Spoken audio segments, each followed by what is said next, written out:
যাত্রী, শ্রমিক এবং মালিক এক সূত্রে বাঁধা থাকার উপর জোর দিলেন মুখ্যমন্ত্রী ডাক্তার মানিক সাহা।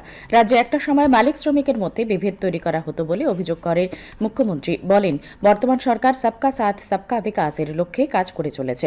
আজ নাগরজোলা বাসস্ট্যান্ডে ডক্টর শ্যামাপ্রসাদ মুখার্জির আবক্ষ মূর্তির আবরণ উন্মোচন করে একথা বলেন তিনি। সাউথ ত্রিপুরা বাস অ্যাসোসিয়েশনের 35তম বর্ষ উদযাপন উপলক্ষে আয়োজিত এই অনুষ্ঠানে মুখ্যমন্ত্রী ডক্টর শ্যামাপ্রসাদ মুখার্জির কর্মজীবনের বিভিন্ন দিক তুলে ধরেন।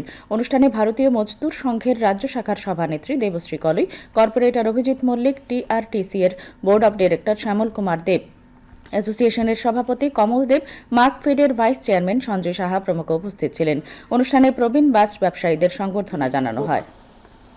এই বোধ শক্তিটা আমাদের ছিল না। একটা টাইমে এরকম ছিল যে সমাজের শ্রেণী শত্রু, শ্রমিক সবসময় শ্রমিক থাকবে তো হচ্ছে না, তো এটা তো চলতেই থাকবে। শ্রমিক মালিকও হতে পারে, এন্টারপ্রেনার হতে হবে। আর এটাই মাননীয় প্রধানমন্ত্রীজির উদ্দেশ্য, যে শ্রম আর শ্রমের যেটা বলা হয়েছে, কোনো ধর্ম হয় না এবং কাজের কোনো বিকল্প হয় না। কাজের মাধ্যমেই মানুষের পরিচয় হয়।